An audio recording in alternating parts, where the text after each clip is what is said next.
Hello, my name's Tony and welcome back to Fragdicted.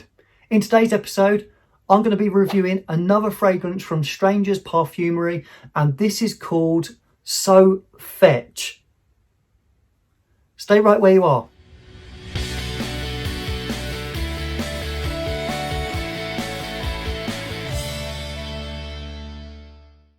Thanks again for joining me. Special thanks again to Bloom Perfumery who supplied me with this sample. Thanks so much for your hospitality. So Fetch, if you hadn't guessed, is playing homage to a film called Mean Girls. That is so fetch. Reference to that film. So obviously I'm guessing Prin is a big fan.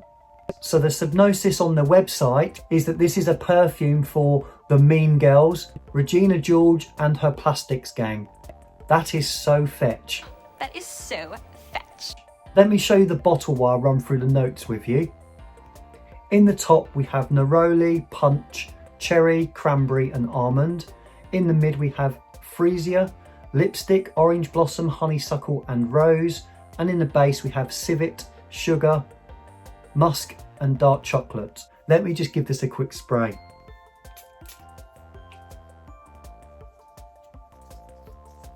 Right, let me describe it to you as best I can. This opens with a real fizzy, zesty cherry pop. It has a very, very sweet opening and the florals come bouncing through immediately. That does give it a slight feminine edge. Other reviews have described this as a pink fragrance. I couldn't agree more. I get a real luminous bright pink when I smell this fragrance. It does smell a lot like a fruit punch in the opening. Something in the UK it would remind me of is a rainbow coloured sherbet. I'll put a picture here on the screen so you know what I mean. Very colourful, very fizzy, very fruity. Personally don't pick up much of the almond, and that's weird because I do pick up cherry and they usually go hand in hand, but I don't pick up much of that almond. One thing I do pick up on though is that powdery lipstick note that's in there. Whether that is iris or not, I'm not sure. It just says lipstick, but it does smell like lipstick and it gives it that red or pinky image in my mind. That also stays, that note, it stays from pretty much near the opening right through the wearing.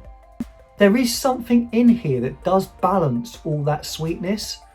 So you may have noticed that it said civet in there. Don't let that put you off because that can be a real animatic and challenging note. And in this fragrance, it doesn't come through as an obvious civet note at all. I think it's just been put in there to balance some of that sweetness. But there isn't really any aromatics, but I do get something in there that just balances it slightly.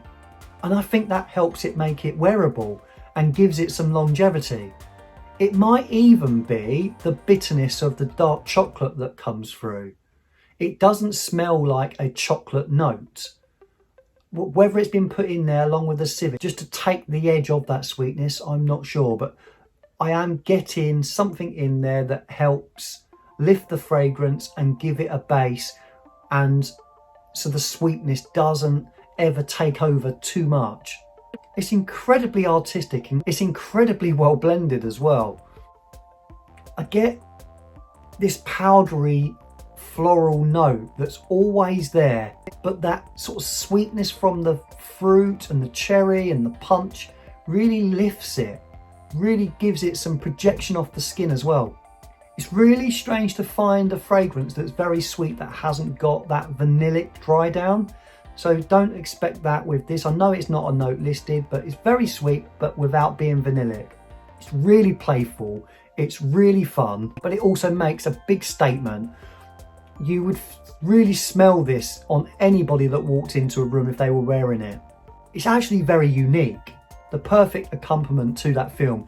If you were meeting up with some friends and you're having a night in with popcorn and watching this film, this would really shine in that environment.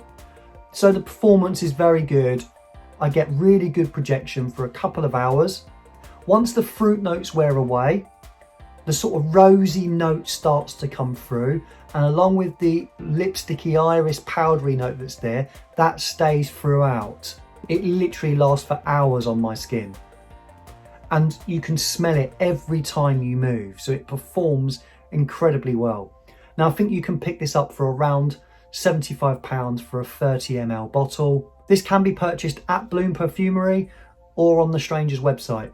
So well done again to Prim for bringing out such a playful and unique and fun fragrance. This will be a really nice alternative to other fragrances that you may have in your collection. To be honest, I think I'd enjoy smelling this more on my wife than I would me. If you're into your manly and more challenging fragrances, this might not be for you. But look, I hope you enjoyed the review. Don't forget to like, comment and subscribe. And also don't forget to hit that notification bell. And I look forward to seeing you again in the next one. Don't forget to keep smelling wonderful.